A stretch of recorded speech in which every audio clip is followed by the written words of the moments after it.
বেগম জিয়ার এই মৃত্যুর পিছনে ফ্যাসিস্ট যে প্রধানমন্ত্রী ছিলেন শেখ হাসিনা এবং ওনার যে সরকার আছে অবশ্যই তার দায় রয়েছে। এবং আমরা বাংলাদেশের প্রতিটা মানুষ এই শোকে একত্রিত হয়েছি। আমরা হয়তো বেগম খালেদা জিয়াকে বছর খানেক বা বছর দুয়েক আগে যদি আমরা হয়তো পেতাম, হয়তো আমাদের পক্ষে কিছু একটা করা সম্ভব ছিল। আজকে বাংলাদেশের 3 দিনবারের সাবেক প্রধানমন্ত্রী গণতন্ত্র, সার্বভৌমত্ব ও বাংলাদেশের মর্যাদা রক্ষায় অতন্ত্র প্রহরী আপসীর নেত্রী বেগম খালেদা জিয়া ভোর 6টার সময় শাহাদত বরণ করেছেন। ইন্না লিল্লাহি ওয়া ইন্না ইলাইহি রাজিউন। গোটা জাতির মতো আজকে আমাদের সরকারে যারা আছেন আমরাও গভীরভাবে শোকাভিভূত। এই শোকের পরিবেশে আজকে বিশেষ আয়োজনে প্রধান উপদেষ্টার সভাপতিত্বে উপদেষ্টা পরিষদের একটা বিশেষ সভা অনুষ্ঠিত হয়েছে। সভার শুরুতে সাবেক প্রধানমন্ত্রী বেগম খালেদা জিয়ার মৃত্যুতে দাঁড়িয়ে 1 মিনিটের নীরবতা পালন করা হয় এবং তার আত্মার মাগফিরাত কামনা করে মোনাজাত করা হয়। মোনাজাত পরিচালনা করেন আমাদের ধর্মমন্ত্রী। সভায় বেগম জিয়ার মৃত্যুতে আগামীকাল থেকে 3 দিনের জন্য রাষ্ট্রীয় শোক প্রস্তাব গৃহীত হয়েছে এবং আগামীকাল সাধারণ ছুটির ঘোষণার সিদ্ধান্ত হয়েছে। সভায় বেগম জিয়ার মৃত্যুতে একটি শোক প্রস্তাব গৃহীত হয়। শোক প্রস্তাব পাঠ করেন আমাদের তথ্য এবং পরিবেশ উপদেষ্টা। সবাই সিদ্ধান্ত হয় যে বাংলাদেশের যত দূতাবাস আছে পৃথিবীর বিভিন্ন প্রান্তে সেখানে শোক বই খোলা হবে। সভায় বিশেষ আমন্ত্রণে অংশ নেন বিএনপির মহাসচিব জনাব মির্জা ফখরুল ইসলাম আলমগীর। তিনি সাবেক প্রধানমন্ত্রী বেগম খালেদা জিয়ার পক্ষ থেকে, খালেদা জিয়ার পরিবার, বেগম এবং দলের পক্ষ থেকে অন্তর্বর্তীকালীন প্রতি কৃতজ্ঞতা প্রকাশ করেন এবং বেগম জিয়ার নিরাপত্তা সহ সকল ক্ষেত্রে প্রয়োজনীয় সহযোগিতা প্রদান করার জন্য ধন্যবাদ জানান। মির্জা ফখরুল ইসলাম আলমগীর সাহেব আমাদের সভাকে অবহিত করেন যে আগামীকাল বুধবার বাদ জোহর জাতীয় সংসদের দক্ষিণ প্লাজা এবং এর সংলগ্ন মানিক মিয়া এভিনিউতে বেগম খালেদা জিয়ার জানাজা অনুষ্ঠিত হবে। জানাজার পর তাকে শহীদ রাষ্ট্রপতি, বীর মুক্তিযোদ্ধা রাষ্ট্রপতি জিয়াউর রহমানের পাশে দাফন করা হবে।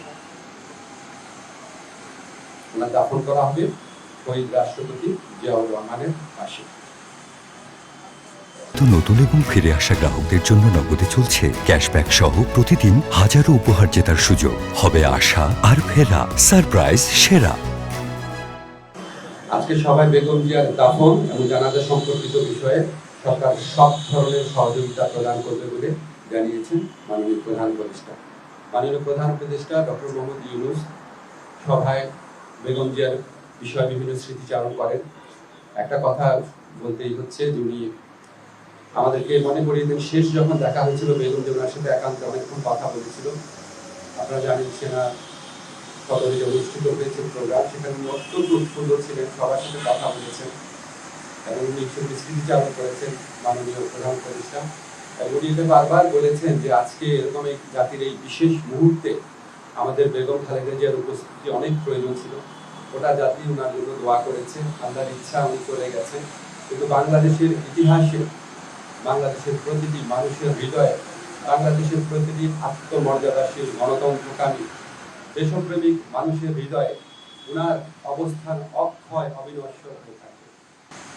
আমি ব্যক্তিগতভাবে মনে করি বাংলাদেশের ইতিহাসে এত শ্রদ্ধা, এত সম্মান, এত ভালোবাসা নিয়ে এরকম একজন নেতৃত্ব চলে যাওয়া, এটা একটা বিশেষ মুহূর্ত এবং আমরা বাংলাদেশের প্রতিটা মানুষ এই শোকে একত্রিত হয়েছি। একত্রে আমরা আগামীকাল শোক দিবস পালন করবো, এরপরে যেদিন শোক দিবস পালন করবো, সবাই আমরা বেগম খালেদা জিয়ার প্রতি যথার্থ সম্মান প্রদর্শনের জন্য ওনার যে জানাজা হবে এবং ওনার যে দাফন কাজ হবে সেটা আমরা অত্যন্ত শৃঙ্খলার সাথে আফগান পরিবেশে আমরা আমাদের সবার দায়িত্ববোধ থেকে সুশৃঙ্খলভাবে এই অনুষ্ঠানগুলো আমরা দাফন এবং জানাজার যে কর্মসূচি রয়েছে সেগুলো আমরা পালন করবো, এই প্রত্যাশা আমরা ব্যক্ত করছি। আমরা আমাদের সরকারের পক্ষ থেকে আপনারা সবাই লক্ষ্য করেছেন আমাদের যা করার ছিল, আমাদের মাননীয় প্রধান উপদেষ্টা প্রফেসর ডক্টর মোহাম্মদ ইউনূস উনি ব্যক্তিগতভাবে সমস্ত সময় খোঁজ খবর রেখেছেন। যা দরকার ছিল, ওনার যদি আবার বিদেশে পাঠানোর মতো অবস্থা থাকতো অবশ্যই আমাদের সরকারের পক্ষ থেকে সর্বাত্মক সহযোগিতা করা হতো। উনি ব্যক্তিগতভাবে এই জিনিসগুলোর খোঁজ খবর নিয়েছেন। আমাদের দুর্ভাগ্য, আমরা হয়তো বেগম খালেদা জিয়াকে বছর খানেক বা বছর দুয়েক আগে যদি আমরা হয়তো পেতাম, হয়তো আমাদের পক্ষে কিছু একটা করা সম্ভব ছিল। আল্লাহর ইচ্ছা উনি চলে গেছে। তবে আমাদের জন্য সবচেয়ে বড় আনন্দের ব্যাপার হচ্ছে উনিও সারা দেশের মানুষের সম্মান, শ্রদ্ধা এবং ভালোবাসা নিয়ে বিদায় নিয়েছেন। প্রধান উপদেষ্টার নির্দেশক্রমে আগামীকাল জানাজা এবং দাফন অনুষ্ঠান সার্বিকভাবে কোঅর্ডিনেশন করার জন্য 12:30টার সময় এখনই আমরা স্বরাষ্ট্র মন্ত্রণালয়ে বসছি। এছাড়াও বিভিন্নভাবে কোঅর্ডিনেট করা হচ্ছে। আমরা চাই এই আগামীকালের যে জানাজা এবং দাফন এটা যেন সুশৃঙ্খলভাবে অনুষ্ঠিত হয়। আপনারা সবাই সহযোগিতা করবেন। আপনারা গণমাধ্যম এই স্বৈরাচারী ফ্যাসিস্ট সরকারের পতনের পর যেভাবে সরকারকে বিভিন্ন কাজে সহযোগিতা করছেন, আমরা সত্যি কৃতজ্ঞ। আগামীকাল ইনশাআল্লাহ আমরা আপনাদের সহযোগিতা পাবো। আপনি আগের সময় নির্দয়ের আচরণের কথা বললেন, ওনাকে একটা প্রহসনমূলক রায়ে ওনাকে জেলখানায় পাঠিয়ে অকথ্য নির্যাতন করা হয়েছে।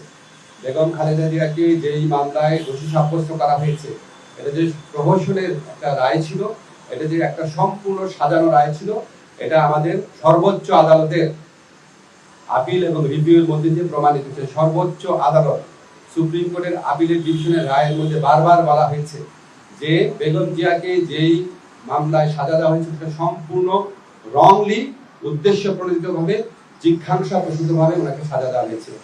ওনাকে জেলখানায় বিভিন্ন সময় যেভাবে নির্যাতন করা হয়েছিল, ওনাকে আমরা হয়তো এত তাড়াতাড়ি হারাতাম না। আমি ব্যক্তিগতভাবে মনে করি বেগম জিয়ার এই মৃত্যুর পিছনে ফ্যাসিস্ট যে প্রধানমন্ত্রী ছিলেন শেখ হাসিনা এবং ওনার যে সরকার আছে, অবশ্যই তার দায় রয়েছে।